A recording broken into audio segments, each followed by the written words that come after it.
జిల్లా సూళ్లూరుపేటలోని వైసీపీ కార్యాలయంలో మాజీ ఎమ్మెల్యే కిలివేటి సంజీవయ్య మీడియా సమావేశం నిర్వహించారు. 2019-2024 వరకు ముఖ్యమంత్రిగా జగన్మోహన్ రెడ్డి రాష్ట్రంలో విద్యార్థుల చదువులకు, పేదల వైద్యానికి బంగారు బాట వేశాడని, నేడు కూటమి ప్రభుత్వం అధికారంలోకి రాగానే విద్యా, వైద్యాన్ని తుంగలో తొక్కారని ఆయన ఆరోపించారు.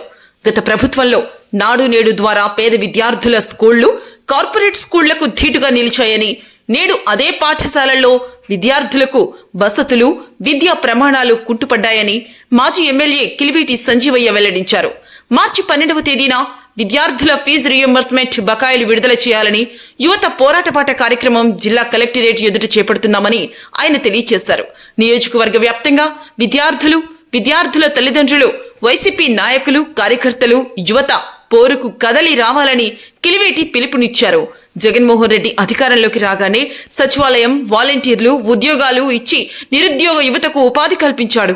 ఈ రాష్ట్రానికి 17 మెడికల్ కాలేజీలు, 8,000 కోట్ల రూపాయల నిధులతో తెచ్చిన ఘనత జగన్మోహన్ రెడ్డికే దక్కుతుందని, నేడు దాని నిర్వహణలో కూటమి ప్రభుత్వం విఫలమైందని ఆయన విచారం వ్యక్తం చేశారు.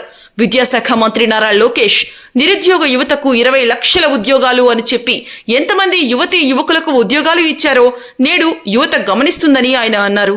పేద విద్యార్థుల భవిష్యత్తును దృష్టిలో ఉంచుకుని ఫీజు రియంబర్స్మెంట్ చెల్లించాలని ఉద్యమ బాట పడుతున్నామని, ప్రతి ఒక్క విద్యార్థి ఈ కార్యక్రమానికి సహకరించి యువత పోరుబాటుకు సంఘీభావంగా నిలబడాలని యువతకు మాజీ ఎమ్మెల్యే సంజీవయ్య పిలుపునిచ్చారు. రెడ్ బుక్ పేరు చెప్పి వైసీపీ నేతలు, కార్యకర్తలపై కేసులు తప్పితే రాష్ట్రంలో అభివృద్ధి శూన్యమని సంజీవయ్య స్పష్టం చేశారు. ఈ కార్యక్రమంలో సూళ్లూరుపేట ఎంపీపీ అల్లూరి అనిల్ రెడ్డి, మాజీ DCMS director Jetti Venu Yadav, municipal vice chairman Chindi Satyanarayana, నాయకులు స్వామిరెడ్డి, కృపాకర్ రెడ్డి, మేజూరు రామకృష్ణ తదితరులు పాల్గొన్నారు. ఈరోజు పేద బిడ్డలు అల్లాడుతూ ఉన్నారు. స్కూల్కి పోలేకపోతున్నారు. స్కూల్కి పోలేక ఫీజు కట్టలేక, స్కూల్ పోలేక ఫీజులు అడుగుతున్నారని స్కూలు మానేసి పొలాలు బాట పట్టే కార్యక్రమం.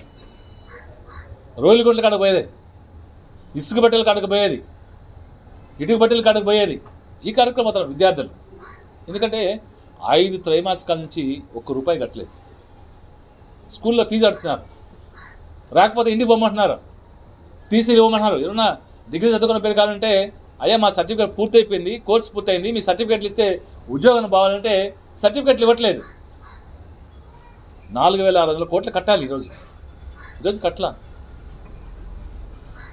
మరి అది కట్టమని చూస్తున్నాం. నాడు నేడు కార్యక్రమం మీరు చూశారు, ఈరోజు అటకెక్కిపోయింది. మీరు చాలామందికి అందరూ కూడా గతంలో స్కూల్ చూసాం, ఈరోజు స్కూల్ చూడండి.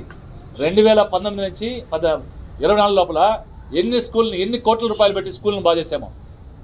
సాక్షాత్తు మీ కూటమి ప్రభుత్వంలో ఉన్న ఉప ముఖ్యమంత్రి పవన్ కళ్యాణ్ గారే ప్రభుత్వ పాఠశాలకు వెళ్ళి ఇది ప్రభుత్వ పాఠశాల, ప్రైవేట్ పాఠశాలను అడిగిన సందర్భం ఉందంటే, ప్రభుత్వ పాఠశాలని ఎంత గొప్పగా తీర్చిదిద్దాడో జగన్మోహన్ రెడ్డి గారు అర్థం పడుతూ ఉండండి. తార్కాణం రుజువది. ఎందుకంటే అంత గొప్పగా తీర్చిద్దాం. స్కూల్స్లో బ్రహ్మాండంగా డెవలప్ చేసాం. ఒకటే చెప్పాడు ముఖ్యమంత్రి గారు ఆ రోజు. జై జగన్, జై జగన్, జై జగన్, జై జగన్, జై జగన్. జగన్మోహన్ రెడ్డి గారి నాయకత్వం వర్ధిల్లాలి. జగన్మోహన్ రెడ్డి గారి నాయకత్వం వర్ధిల్లాలి. జగన్మోహన్ రెడ్డి గారి నాయకత్వం. మరిన్ని న్యూస్ అండ్ అప్డేట్స్ కోసం ప్లస్ న్యూస్ ఛానల్ ను సబ్స్క్రైబ్ చేసుకుని బెల్ ఐకాన్ ను ప్రెస్ చేయండి.